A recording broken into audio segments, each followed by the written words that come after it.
ეს განახლებული ოპერის თეატრია, სადაც დღეს 27 დეკემბერს მიმდინარეობს ლეონ კავალოს ჯამბაზების გენერალური რეპეტიცია, რაც შეეხება პრემიერას, მას მაყურებელი 23 იანვარს იხილავს. მხოლოდ DKTV-ს მიეცა იმის საშუალება, რომ გადაგვეღო ეს ყველაფერი შიგნიდან, გვენახა თუ რა დოზით არის ფუფუნება მოცემული ოპერის თეატრში.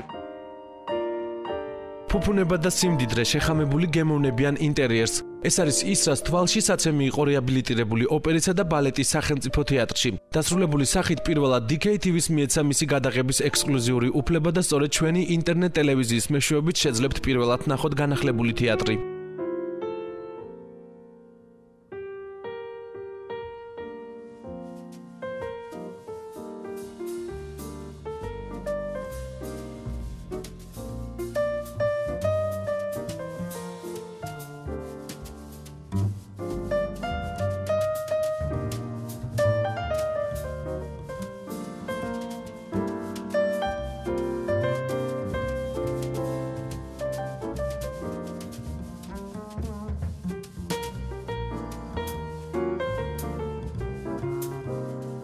დახურული ჩვენება გვაქვს დღეს, ასე რომ ვთქვათ, საცდელი, იმიტომ რომ ჩვენ მაინც ადაპტირება გვჭირდება ახალ შენობაში, ახალ დარბაზში, რეკონსტრუირებულში აკუსტიკასთან სამუშაო გვაქვს.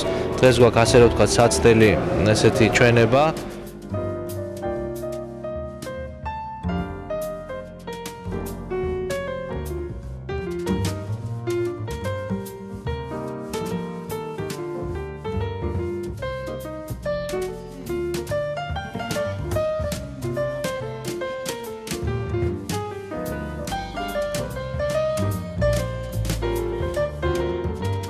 წარმოდგენის დაწყებამდე დირიჟორი დამსწრე საზოგადოებას აფრთხილებს, რომ ეს არ არის პრემიერა, ეს უბრალოდ გენერალური რეპეტიცია და იგი ყველა ტექნიკური წუნის აღმოსაფრთხოელად კეთდება.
ჩვენ ვიმყოფებით ახლა ქუთაისის ოპერისა და ბალეტის თეატრში, დარბაზში წარმოდგენა მიმდინარეობს. აქ მოხვედრა, მე ვფიქრობ, ყველა ადამიანს შეუძლია უკვე იანვრის ბოლოს, როდესაც პრემიერა შედგება იმ ნაწარმოების, რომელსაც ახლა ჩვენ ვისმენდით, მხოლოდ DKTV-ს მიეცა იმის საშუალება, რომ გადაგვეღო შიგნით ოპერის ინტერიერი და გარემო რაც ხდება აქ. აქ არის ძალიან დიდი სიმდიდრე, დიდი დოზით ფუფუნება.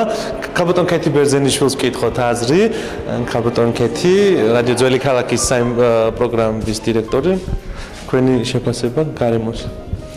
საერთოდ მგონია, რომ ამ თეატრში პირველად ვარ. არ მგონია თუ ეს ძველი ოპერა არის და ძალიან მიხარია, რომ ესეთი ლამაზი თეატრი აქვს ჩვენს ქალაქს და ვფიქრობ, რომ ეს არ არის მარტო მხოლოდ ჩვენი ქალაქის თეატრი. აქ დარწმუნებული ვარ, რომ ძალიან ბევრი კარგი სპექტაკლი დაითქმება, ბევრი ცნობილი მომღერალი ჩამოვა და ეს იქნება მართლა კულტურის და ფუფუნების ძალიან კარგი კერა. ჩვენ იმედს ვიტოვებთ, რომ ოპერისა და ბალეტის თეატრში ისეთივე გემოვნებიანი სპექტაკლები და წარმოდგენები დაიდგმება, როგორიც ინტერიერია.